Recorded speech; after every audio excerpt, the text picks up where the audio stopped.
Bienvenidos a 360 grados, una visión global de la noticia, un espacio para debatir sobre todo lo que sucede en Colombia y en el mundo.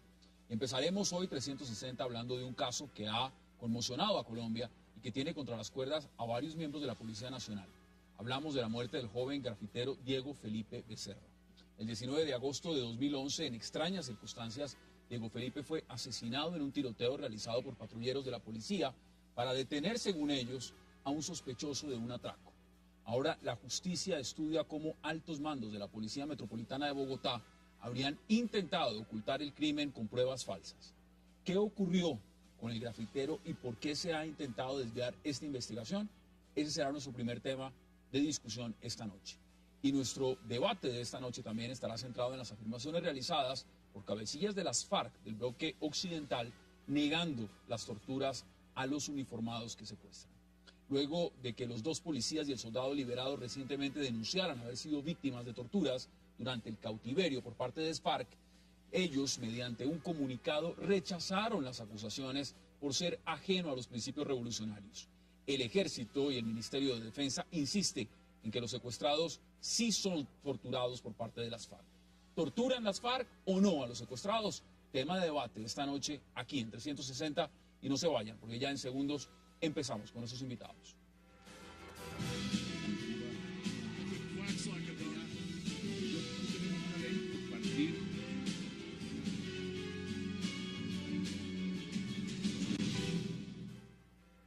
Y le doy la bienvenida de inmediato a 360 esta noche a Liliana Lizarazo, a Gustavo Trejos y a la abogada Miriam Pachón. Qué placer y gracias por haber aceptado esta invitación. Gracias por estar con nosotros en 360.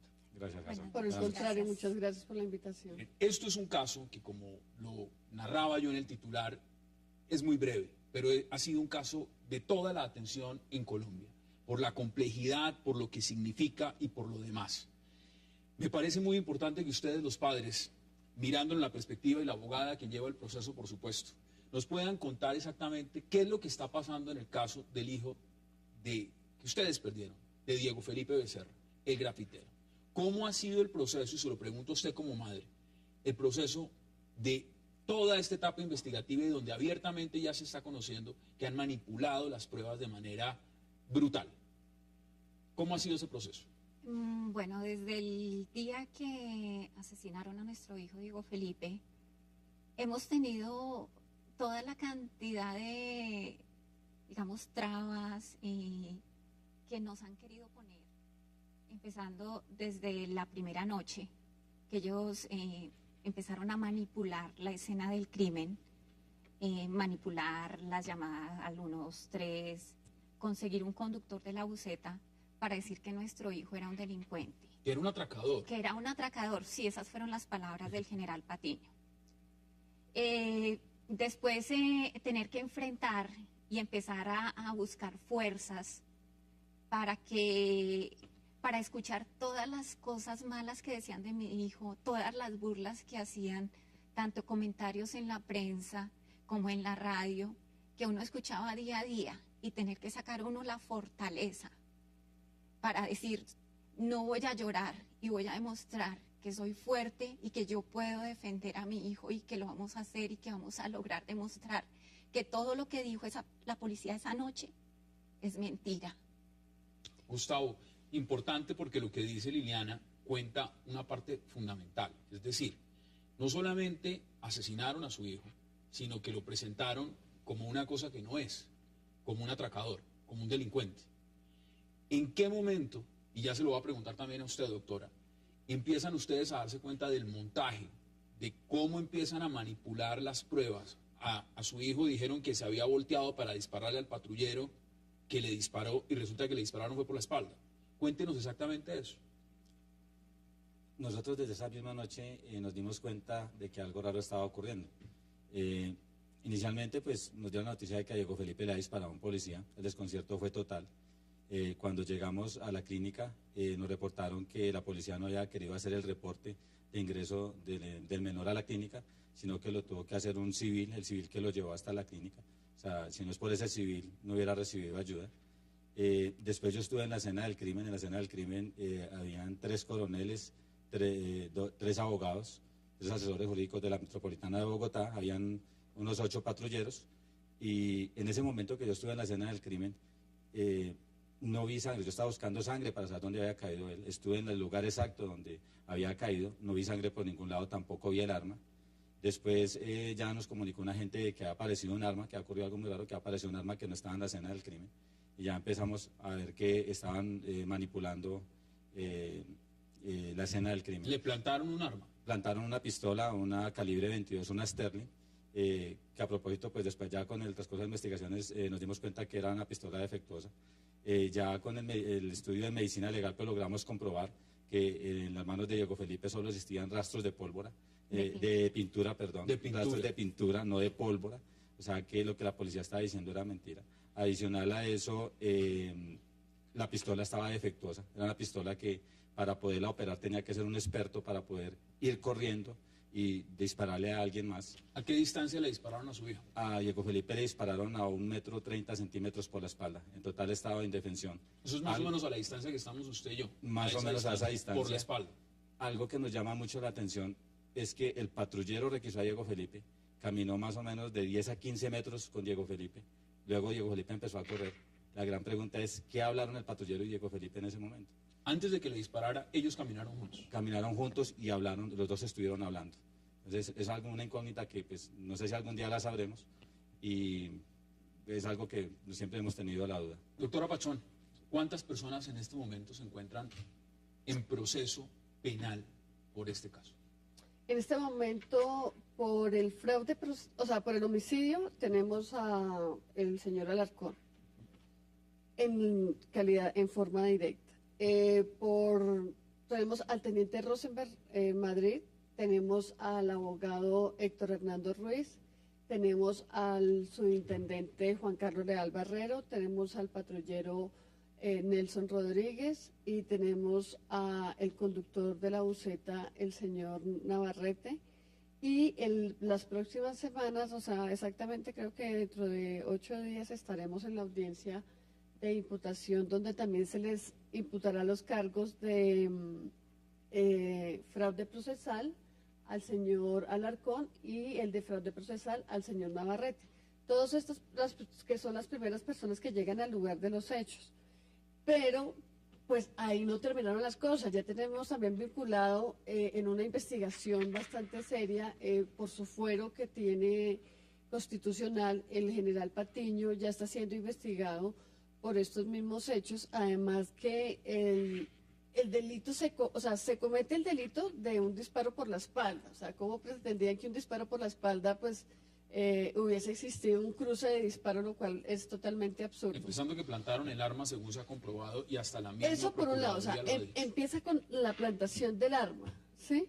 Y aparte de la plantación del arma, ¿con qué continúan? Entonces continúan con que tenemos que buscar una denuncia que nos proporcione el poder sostener que Diego Felipe Becerra y sus amigos estaban cometiendo un delito. ¿Y quién manipula esa denuncia, esa falsa denuncia? ¿Quién la lleva a la URI y dice, este señor no estaba con sus amigos haciendo un grafiti o lo que fuera, sino estaba atracando una buseta? ¿Quién pone esa falsa denuncia? Existen dos denuncias, lo cual nos llamó muchísimo la atención con los padres de Diego Felipe Becerra, que fue una que aparecía en el 20 de julio y otra que aparecía en la URI de Usaquén.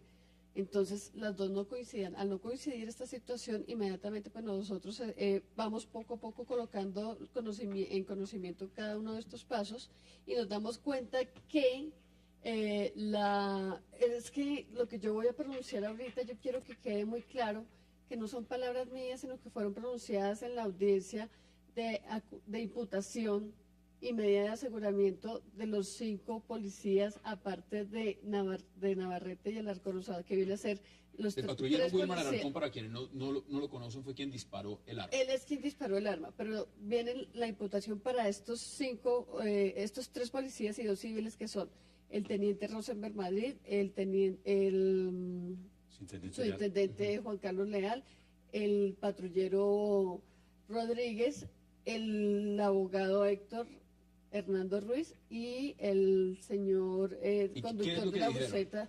Entonces, pero lo más grave es que yo le hago una pregunta al pueblo colombiano. cuando uno llega a colocar una denuncia, ¿qué es lo que hace? Cojan y le entregan a uno una hoja, se la botan en paz y casi que por encima le dicen, y si puede regáleme 3 copias, llénenla, llenen los datos y entréguenmelos, ¿sí?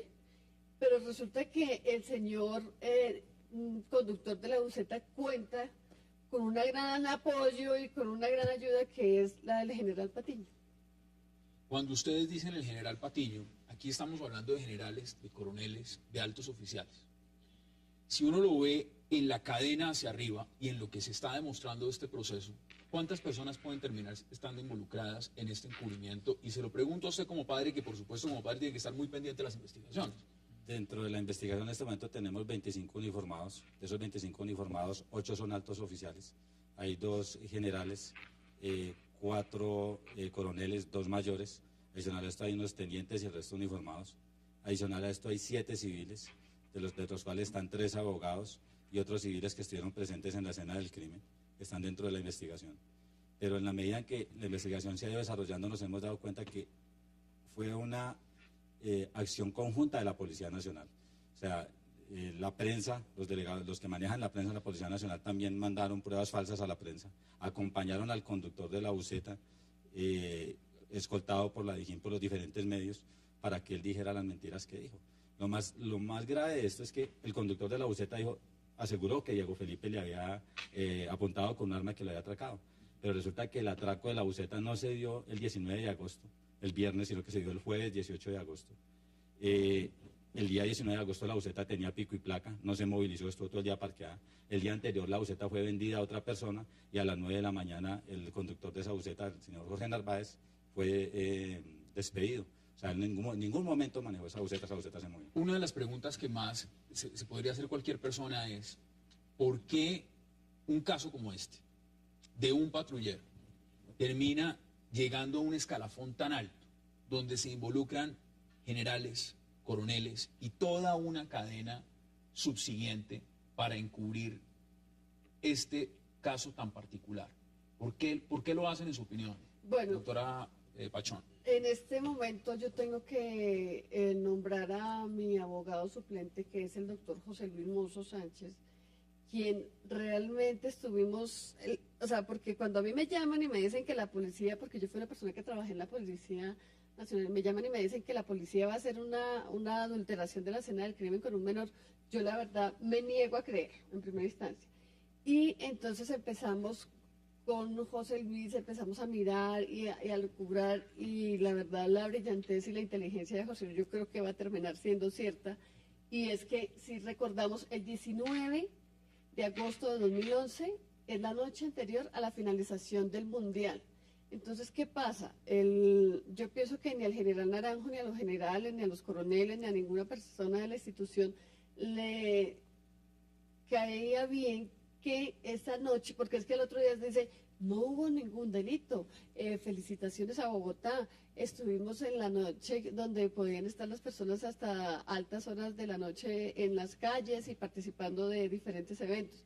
Entonces, la verdad, tengo que reconocer que quien realmente nos ha abierto el camino y nos ha dado como a entender que ese puede llegar a ser el punto, es que existía el Mundial de la Sub-20 y que estaba acá en Colombia, y que al general Naranjo y a sus directores y de ahí personas hacia abajo, y mucho más siendo la final acá en Bogotá, no les convenía que esta situación se diera. Que se diera un escenario como este. Sí, yo Mire, pienso, además porque estaban más o menos un promedio de 300, 400 periodistas extranjeros cubriendo que todo iban a esto. cubrir esa noticia, Mire, sí. vamos a hacer la pausa, porque quiero preguntarles muchos temas sobre la investigación, sobre el proceso y, por supuesto, el rol que ha tenido la parte en la Fiscalía. Vamos a la pausa en 360 y ya regresamos.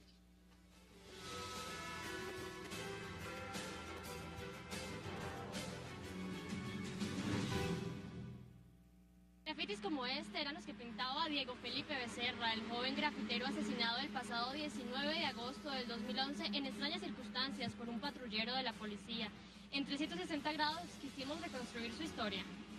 Según las autoridades, alrededor de las 9 de la noche, varios jóvenes, entre ellos Diego Felipe, se subieron a un microbús y atracaron unas 15 personas con armas blancas y una pistola.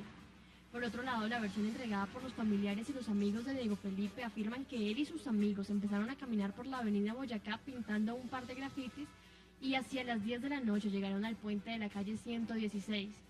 Cuando los uniformados se dirigen al lugar del supuesto robo, se encuentran con los jóvenes grafiteros y estos deciden huir de los patrulleros.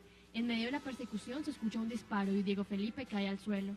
Según el patrullero Wilmer Alarcón, quien le disparó al joven de 16 años, lo hizo en defensa propia.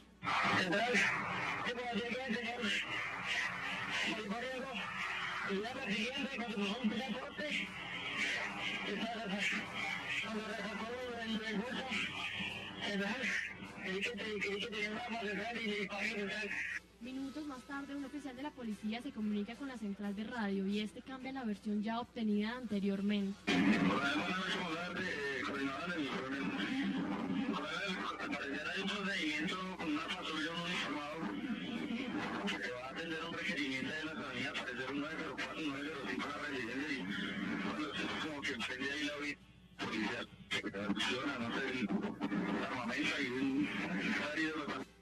Según el dictamen de medicina legal, el grafitero no portaba armas, puesto que el rastro que tenía en sus manos era de pintura. El disparo que recibió Diego Felipe fue por la espalda y le destrozó el pulmón. Varios uniformados ya han sido arrestados y alrededor de 25 oficiales y suboficiales de la policía están siendo investigados por haber permitido que se alterara la escena del crimen. Volvemos a 360 y es más o menos un recuento de los hechos. Ustedes ven las imágenes, ven el recuento y imagino que es volver a vivir la película. Y no debe ser nada fácil, pero hay una circunstancia que hay que ponerla sobre la mesa. La policía y las fuerzas militares en Colombia son muy respetadas, cumplen un rol muy importante como en cualquier estado. Lo que uno no entiende es cómo en un caso de estos, y no lo están diciendo ustedes, lo están diciendo las autoridades que están investigando este proceso, se descubre un escalafón desde abajo hasta las más altas piezas del escalafón, tratando de encubrir lo que a las luces todo parece indicar un asesinato premeditado. Sobre la mesa, cuando ustedes hablaron con las altas fuentes de la policía, los generales, ¿tuvieron colaboración por parte de ellos? Realmente la actitud de ellos fue decirnos, vamos a esperar la investigación, vamos a dejar que el caso lo maneje la fiscalía y esperemos a que ellos digan que si somos culpables o no. Algo que sí yo quiero que la gente conozca es que el general Naranjo, siendo el comandante de la policía y viendo lo que estaba ocurriendo, el escándalo que había con sus generales, con sus coroneles, con su policía, tomó una actitud pasiva. Él simplemente no hizo nada, se quedó callado. Y se hizo el ciego y el sordo ante todas las denuncias, ante todos los reclamos que nosotros estábamos haciendo. ¿Y qué hizo? En su lugar al general Patiño, que era uno de los que estaba siendo cuestionado, lo condecoró y lo promocionó. Aquí de estos generales, coroneles, han sido ascendidos a otros cargos y están ocupando otras posiciones de mucho más alto nivel en este momento. Afortunadamente, esta representante de víctimas creo que ha logrado ir colocando en conocimiento la parte judicial en la cual limita a que existan ciertos ascensos. Lo que sí me tiene a mí sorprendida es que para la misma época en que fallece Diego Felipe, en Chile sucede algo no parecido, pero sí fallece un menor de edad. Y lo primero que hizo el señor director nacional de la policía fue renunciar, ¿sí? Entonces, yo todavía me pregunto, y se lo pregunté al general Naranjo y se lo pregunté al presidente de la República, por el cual no me ha contestado el derecho de petición, se lo pregunté al actual director de la policía, ¿ustedes por qué tienen a una persona que ya sabemos que si bien existe el principio de inocencia, nosotros tenemos prácticamente la certeza de que el general Patiño estuvo participando, participó en estos hechos? O sea, yo tengo la certeza de que eso sucedió. Ustedes lo están llevando, por supuesto, dentro del proceso, sí, y la justicia determinará si lo que ustedes tienen como material probatorio es así o no. La corte, el fiscal delegado ante la corte tiene este material probatorio, lo está reconfirmando, pero yo puedo decir que un mejor fiscal que el 295 frente a la investigación.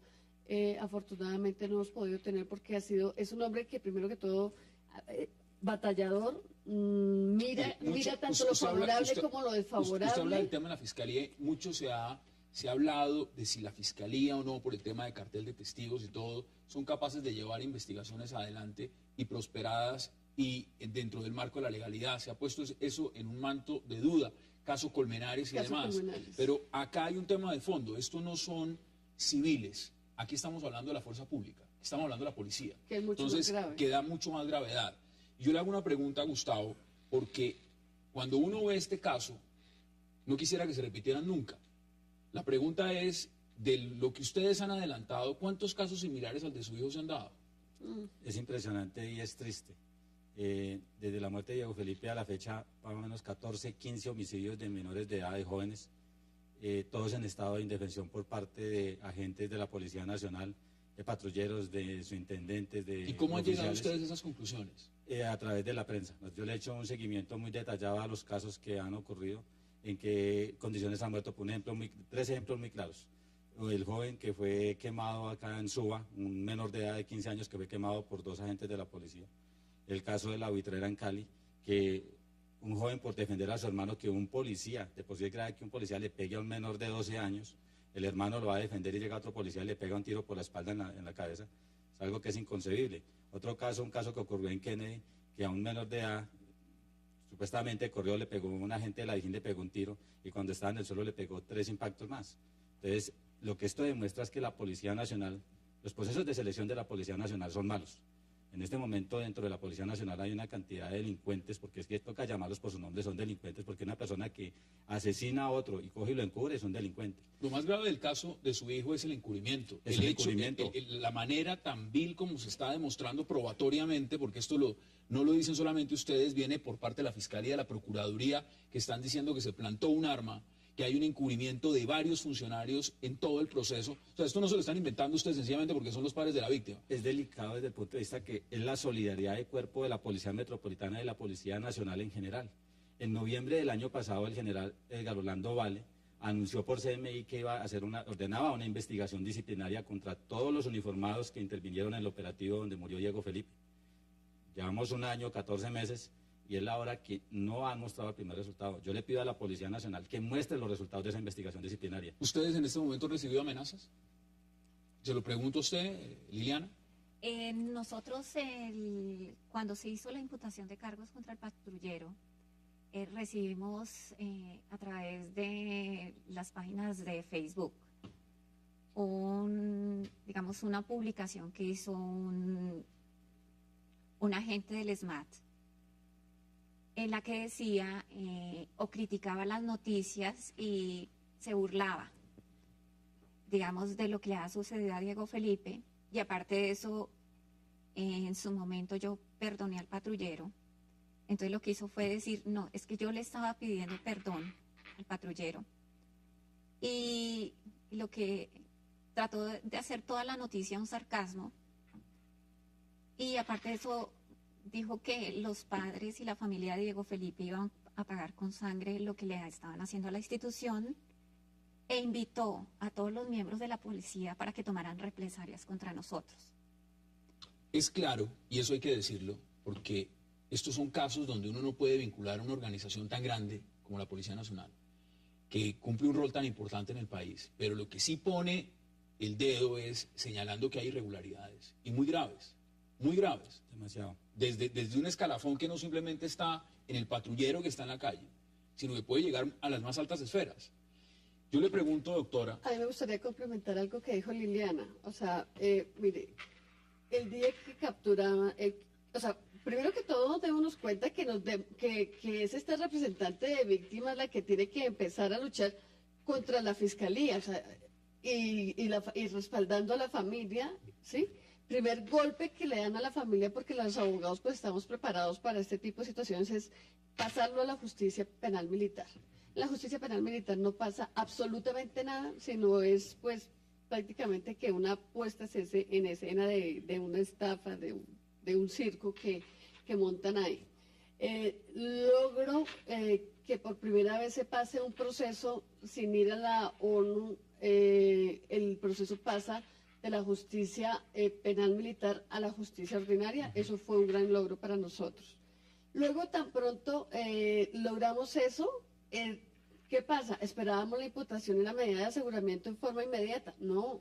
Nosotros tuvimos que ver, o sea, y yo me uno, y cuando hablo de nosotros es porque yo sé que con el señor Gustavo y con la señora Liliana estamos completamente de acuerdo, que yo pertenezco a ese grupo, que somos, que pertenezco a la defensa de Diego Felipe totalmente, y que resulta que nos toca pelear y rogar y arrodillarnos. Ustedes vieron los memoriales que me tocó pasar a la fiscalía. Ustedes han hecho el proceso para decirle, por favor, impútenle cargos cuando las circunstancias son tan evidentes, un disparo por la espalda. Después de esto están las amenazas del señor Manfula, que a fecha de hoy ya se colocaron las denuncias, y a fecha de hoy a mí me extraña una cosa, y creo que aquí sí va a salir brevemente porque se nos acabó el tiempo. Que al señor Manfula no lo han despedido de la policía, pero cuando amenazaron por Facebook al hijo del presidente, Álvaro Uribe Vélez, a los 2 días estaba capturado. Entonces, ¿cuál es la diferencia entre el hijo de Álvaro Uribe Vélez y la de nosotros? Vamos a seguir mirando el caso a fondo y, por supuesto, agradecerles a ustedes que hayan aceptado la invitación, porque lo ideal en estos procesos es justamente que esto no se repita. Gustavo Trejos, gracias por venir a 360, un verdadero placer. Muchas gracias a ti. Señora Liliana, gracias también por acompañarnos, y abogada Pachón, gracias por haber estado esta noche con nosotros. Estaremos muy pendientes de lo que pase con el caso, por supuesto, de su hijo.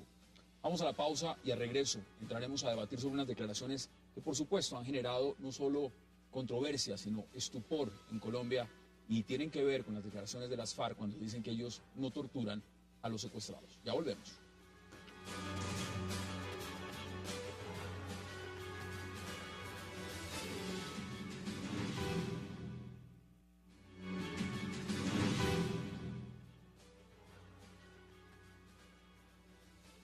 Regresamos a 360 grados y ahora vamos a hablar, por supuesto, de un tema que ha causado polémica en Colombia. No podemos desconocer que se están adelantando un proceso de diálogo con las FARC. Ahora las FARC han dicho que ellos a los secuestrados no los torturan. Esto en el marco de lo que fueron las liberaciones de 2 de los policías y un soldado que fueron liberados el fin de semana pasado. Para eso le doy la bienvenida esta noche al programa a Luis Celis, a Sigifredo López, a Ervin Hoyos y también a Manuel Martínez. Gracias por aceptar la invitación y qué placer que estén esta noche con nosotros. Muchas gracias. Sigifredo, empiezo con usted, porque usted estuvo secuestrado por las FARC y las FARC están diciendo que ellos nunca han torturado a los secuestrados. ¿A usted lo torturaron? Pues si vivir con una cadena al cuello, si vivir tratado a hijos, si vivir pasando hambre y frío, si vivir lejos de sus hijos, sin la posibilidad de una caricia, de una palabra amable, si eso no es tortura, pues no conozco que... ¿sí? Para mí el secuestro es la mayor tortura que hay, y una tortura prolongada. Y me causó mucha indignación escucharlos decir que ellos no tenían secuestrados, luego que ellos no le han causado daño a nadie. Las víctimas estamos dispuestas a perdonar, y perdonamos, porque ese es un deber de un verdadero cristiano. Ni siquiera es una opción, es un deber. Pero lo que nos indigna es la mentira, que pretendan decirle a los colombianos que no le han causado daño a nadie o que no tengan secuestrados. Eso que usted está diciendo justamente es lo que me parece que es tan importante debatir. Ervin, bienvenido. Usted es uno de los hombres en Colombia y de los periodistas en Colombia que más ha luchado frente al tema del secuestro. Y usted también estuvo secuestrado. Entonces lo pregunto formalmente, ¿torturan las FARC a los secuestrados? Sí, torturan a los secuestrados. Y es tortura cuando hemos conocido casos de secuestrados que los han metido, por ejemplo, en un hueco, en la tierra meses. El caso, por ejemplo, de un médico en Antioquia que fue rescatado por el aula de la policía con gusanos en las piernas y en el cuerpo, de haber permanecido meses en un foso, porque ahí lo metían y le ponían matas por encima y era una forma de castigarlo. Él llegó a tener, como lo describía él, incluso el excremento hasta la mitad de la pierna, porque pasaban tiempo sin sacarlo de allí.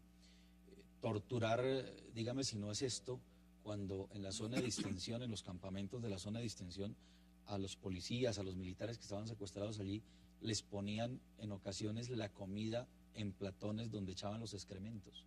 O sea, ¿qué más tortura a una persona que ha pasado caminatas intensas de 12, 15, 20 días con una cadena al cuello, con un morral de 20, 25 kilos de víveres a la espalda, llagados, y llegan a comer y les tiran la comida en un platón con excrementos? O sea, estos son algunos de los muchos detalles que hay para demostrar que las FARC torturan a los secuestrados.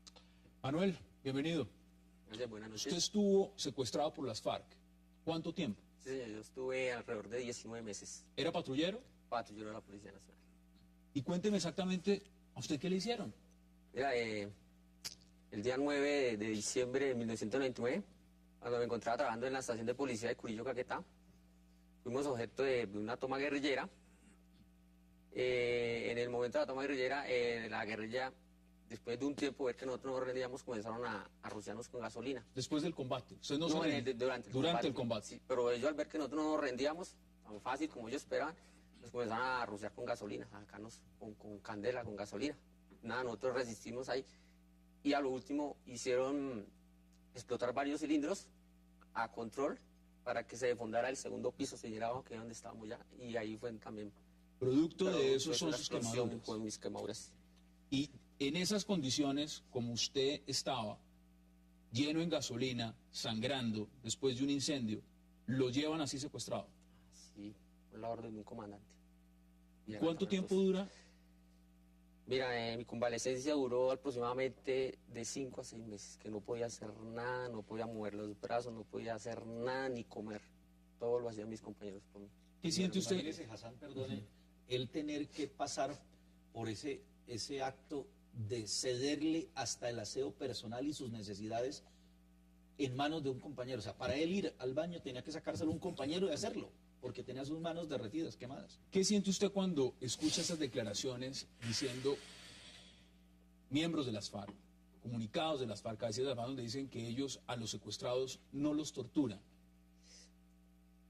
No, yo no puedo creer que digan eso, porque ustedes lo están viendo, mis brazos hablan solos, hablan por todo.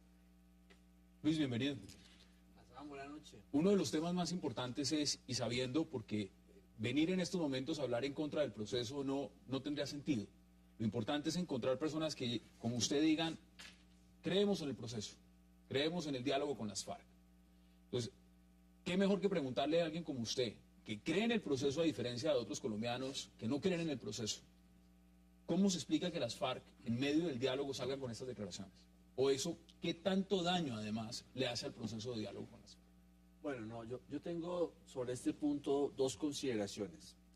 Una es que las FARC no pueden negar sus responsabilidades en un conflicto tan largo. O sea, las FARC tienen, digámoslo, un involucramiento en este conflicto y no siempre han respetado las normas humanitarias o las normas de derechos humanos. O sea, por ejemplo, el secuestro es una práctica, digámoslo, que es censurada en la humanidad, en Colombia, prohibida como una toma de civiles, y las FARC la han practicado desde siempre.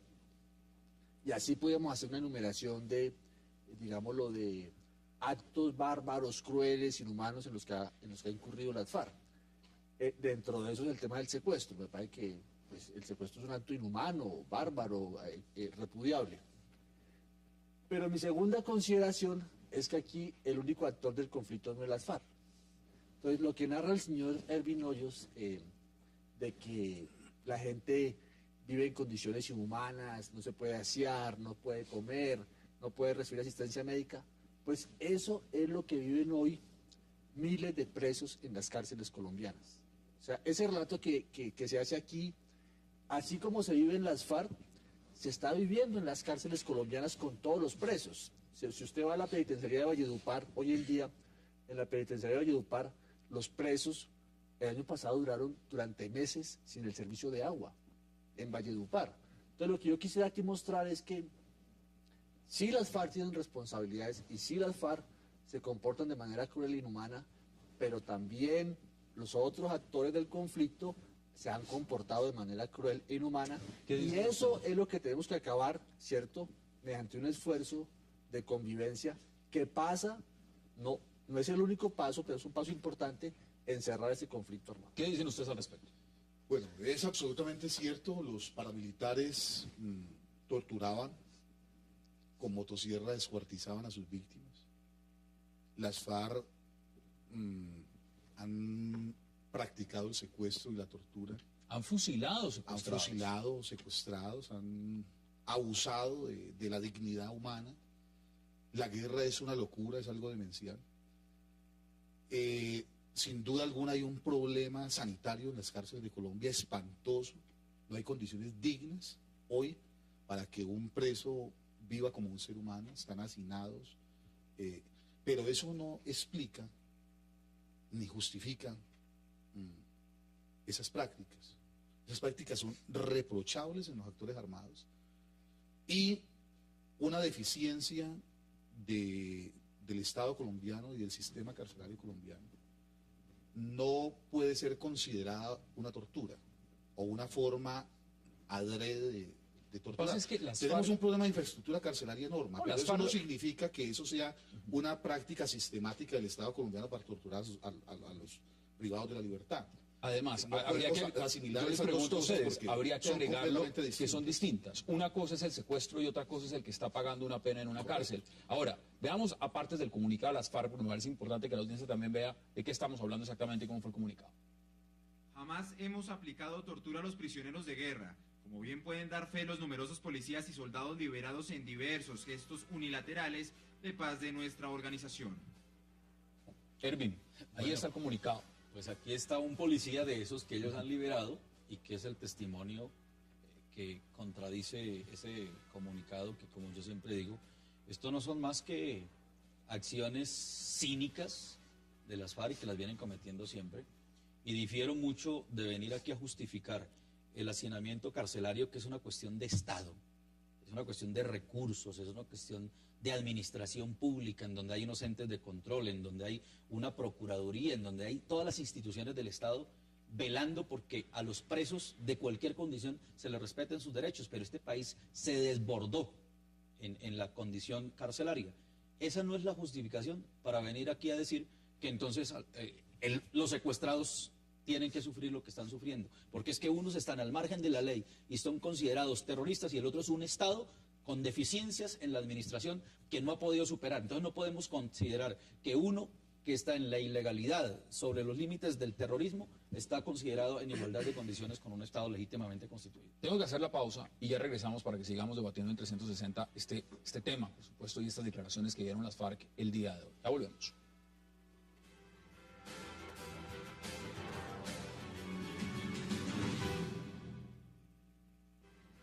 Ellos están torturando y han torturado a toda clase de secuestrados. O si no, pregúntenle a todos los secuestrados de Colombia qué trato recibieron. Y más aún en este caso, con más ahínco lo hicieron con nuestros policías. Regresamos a 360 y justamente por lo que dice el general es que les estamos preguntando a quienes fueron secuestrados cómo les fue en el secuestro, porque la parte fundamental es esa. Hay un tema que no quiero dejar pasar de lado, Manuel, y es el siguiente. Adelante. Es sí, que quiero hacer énfasis en algo que me parece bastante grave que ocurra y no se diga, y hay un silencio cómplice, una cosa rara que está ocurriendo, y es que parece que se ha vuelto políticamente incorrecto decir la verdad. Es decir, ahora resulta que los señores de las FARC son prohombres. Dicen que no tienen secuestrados. Con Ervin Hoyos convocamos a una manifestación y acudieron 850 víctimas que con nombre propio, con fecha, le dijeron a la Fiscalía General de la Nación, al CTI, los casos de sus denuncias, cuándo los habían secuestrado, quiénes los habían secuestrado y si estaban. Mutis por el foro con ese tema. Luego dijeron que no le habían causado daño a nadie. Han dicho que ellos son las víctimas. Y que ellos son las víctimas y los medios callados. Ahora dicen que no torturan. Cuando el secuestro es la mayor tortura, esas prácticas, este joven lo quemaron. Esas prácticas están prohibidas por el derecho internacional humanitario. Y ahora están reclamando el derecho internacional humanitario. Mire, repito y quiero hacer énfasis en esto, Sigifredo López y todas las víctimas de este país estamos dispuestas a perdonar, queremos la paz, nos gusta que haya diálogos para encontrar soluciones políticas al conflicto. Pero también lo que no queremos es que se hagan y que se encuentren las soluciones sobre la base de la mentira y de la impunidad. Justamente sobre eso, cuando llegan estas declaraciones, cuando se dice que las víctimas son intrascendentales, cuando se dice que no se secuestra, cuando se dice que no se tortura a los secuestrados, y cuando claramente se está mintiendo, y el país entero lo sabe, frente a eso, ¿cómo creer frente a un diálogo? ¿Cómo creer frente a un interlocutor que está sentado del otro lado de la mesa? Esa es la pregunta que se hacen muchos colombianos. Pero además de eso, que hay errores que no se quieren corregir. Primero, no están las víctimas, no está la sociedad civil. ¿Cómo esperan ustedes que no, después de este acuerdo, no haya una bacrimización de las FARC, si no se ha llamado al sector productivo y a los empresarios a decirles, venga, señores, ¿cómo se va usted a comprometer con el posconflicto? Y ese debate lo hemos hecho. Ahora, yo quiero preguntarle, Manuel, es por qué. Acá hay un tema de fondo, y es, ¿usted en este momento qué está haciendo? En este momento encuentro un desempleado más del país. Bueno, un desempleado más, pero un desempleado más, ¿por qué razón? La Dirección de Sanidad de la Policía mandó un oficio al Tribunal Médico de las Fuerzas Militares que me revisen el caso. Me hacen un tribunal médico, en el cual los médicos toman una decisión que para mí es errada en todo caso porque no hay pruebas. Y dicen que yo no puedo seguir en la policía. Yo soy no apto, sin reubicación, y no me sugieren la reubicación. ¿Y no apto por qué motivo? Ellos dicen que yo no puedo portar armamento. ¿Por su incapacidad? Por mi discapacidad. O sea, por haber sido quemado por las FARC. Por haber estado secuestrado. Pero la policía es una institución enorme que tiene muchas tareas y que podría ubicar a personas como Manuel en labores. A mí me parece que ese es un tema que no es el tema de Manuel, sino el tema de cientos de servidores de la policía y el ejército que han quedado discapacitados y que están abandonados por el Estado y que hay que tomarlos como un tema importante. Mire el problema del caso con Manuel. Él fue quemado, liberado por la guerrilla en este acuerdo humanitario que hubo, salió, lo reincorporaron, ha estado 6, 7 años trabajando en la policía, 14 años trabajando en la policía, usando armas, y 14 años después es que le vienen a decir que no sirve. Y si no hay una prueba. Precisamente por lo mismo que sufrió en el cautiverio. Pero prestándole un servicio ojo, al 14 país. años después de toda la tortura que ha vivido, portando un arma es que le viene a decir, no, usted ya no sirve. O sea, fueron 14 años de prueba que él ha sobrepasado, demostrando que sí sirve para que lo vengan a sacar 14 años después. Usted que conoce el tema del secuestro acá, en Colombia, de una manera muy amplia. Casos y cientos de casos y familias que están secuestradas, ha convocado a marchas contra el secuestro, ha sido un fuerte crítico de las FARC en todos los escenarios frente al tema del secuestro. ¿Qué sintió usted cuando vio esas declaraciones? Rabia. Sentí que estos son los momentos en los que el país debería inmediatamente reaccionar frente a este cinismo infame de las FARC. Yo creo que las FARC, desde que empezaron en esos procesos, ese proceso de paz, iniciaron mintiéndole al país, y por eso la sociedad que tenía la esperanza, cuando surgen los diálogos, inmediatamente conocimos esta condición en la que venían ellos, pues todos hemos reaccionado diciendo esto es una farsa, no creemos. Yo creo que sería distinto si las FARC dijeran, mire, sí, a Manuel, hombre, un error de la guerra, lo cometimos y lo reconocemos. Hay que resarcirlo. Claro, hay que resarcirlo. Mire, hasta que no haya una demostración de que las FARC tengan una inclinación de reverencia, de respeto, de pedirle perdón a las víctimas no están pidiendo aquí un cheque, las víctimas no están pidiendo nada más que ser reconocidas como víctimas. Que digan la verdad. Que digan la verdad, que le digan a cada secuestrado y a cada se lo pregunto a usted porque está. quiero concluir este debate con su apreciación. ¿Usted cree que eso es lo que falta realmente? Que haya, por lo menos en las declaraciones que dan, no se está sintiendo eso. Es justamente que se está diciendo la verdad, que se está desmintiendo en las declaraciones. Sí, yo creo que en este punto sobre el tema de las responsabilidades de las FARC ha entrado muy mal en el tema. O sea, las FARC ha entrado negando sus responsabilidades y, digámoslo, colocando una cortina de impunidad enorme, que yo creo que al país no le conviene. Pero mi punto nuevamente es, sobre este debate, es aquí están las FARC, aquí está el ELN, pero aquí está el Estado colombiano, aquí está el mundo empresarial, aquí está el mundo de la política, que están involucrados en este conflicto. Y me parece que lo que necesita el país es verdad, pero es verdad de todas las partes. No solo de una. No solamente de una. Yo coloco un caso para que veamos la magnitud. Brevemente, porque se nos está acabando el tiempo, lamentablemente. Mire, si el punto aquí es tortura, en las caballerizas de Usaquén, ¿cierto? Que quedan aquí en la 7ª con 114, se torturaron a 2.000 colombianos entre el año 80 y 82. ¿Y quién los torturó? Los torturó el ejército colombiano. Entonces, esas son las magnitudes de los temas que hay que hablar.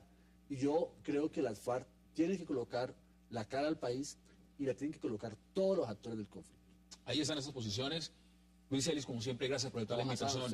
Manuel Martínez, gracias por aceptar y por darnos su testimonio, porque es muy importante conocerlo de primera mano. Ervin Hoyos, gracias también. Y Silfredo López, gracias también. Muy amable, muchas gracias. A ustedes gracias por acompañarnos. Nos vemos mañana aquí de nuevo en 360 grados para seguir debatiendo la agenda política de Colombia y del mundo. Hasta una próxima oportunidad.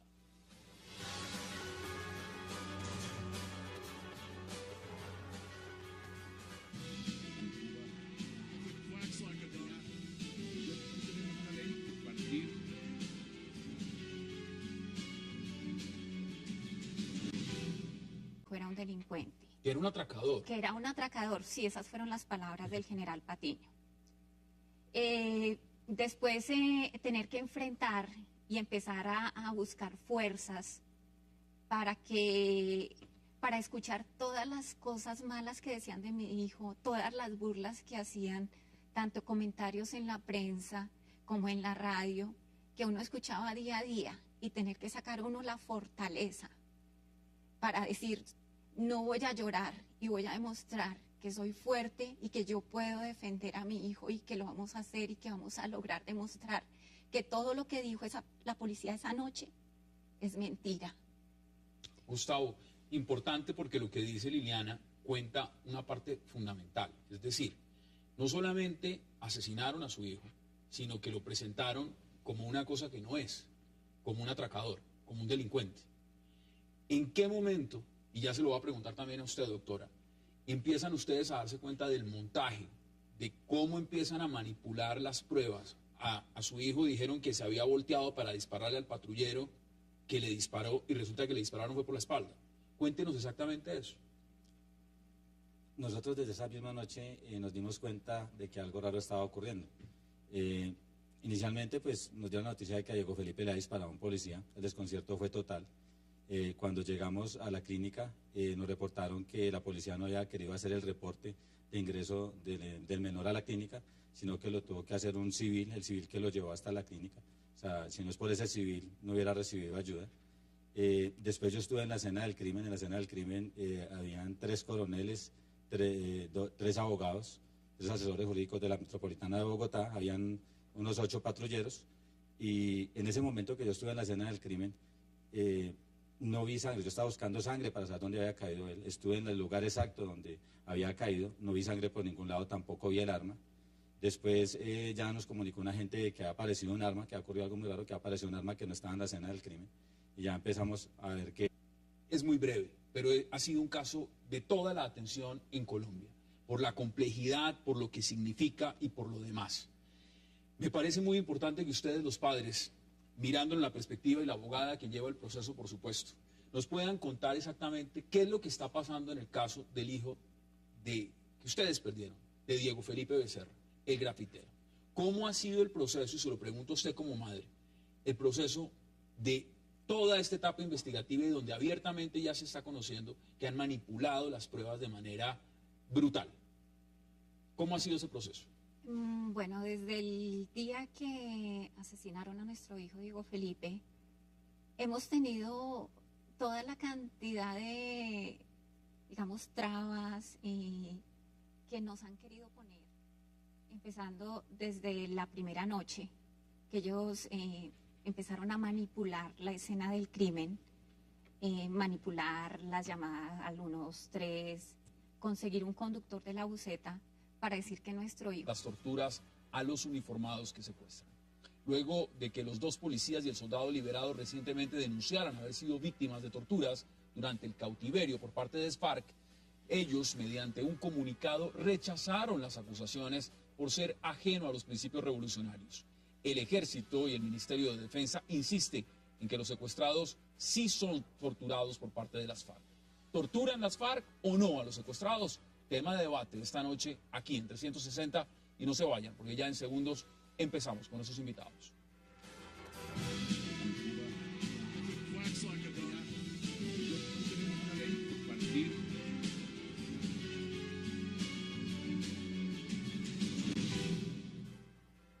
Y le doy la bienvenida de inmediato a 360 esta noche a Liliana Lizarazo, a Gustavo Trejos y a la abogada Miriam Pachón. Qué placer y gracias por haber aceptado esta invitación. Gracias por estar con nosotros en 360. Gracias, Hassan. Por el contrario, muchas gracias por la invitación. Esto es un caso que, como lo narraba yo en el titular,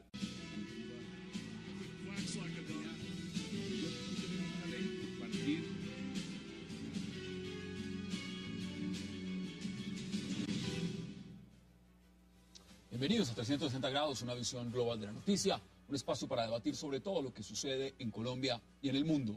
Empezaremos hoy 360 hablando de un caso que ha conmocionado a Colombia y que tiene contra las cuerdas a varios miembros de la Policía Nacional. Hablamos de la muerte del joven grafitero Diego Felipe Becerra. El 19 de agosto de 2011, en extrañas circunstancias, Diego Felipe fue asesinado en un tiroteo realizado por patrulleros de la policía para detener, según ellos, a un sospechoso de un atraco. Ahora la justicia estudia cómo altos mandos de la Policía Metropolitana de Bogotá habrían intentado ocultar el crimen con pruebas falsas. ¿Qué ocurrió con el grafitero y por qué se ha intentado desviar esta investigación? Ese será nuestro primer tema de discusión esta noche. Y nuestro debate de esta noche también estará centrado en las afirmaciones realizadas por cabecillas de las FARC del bloque occidental negando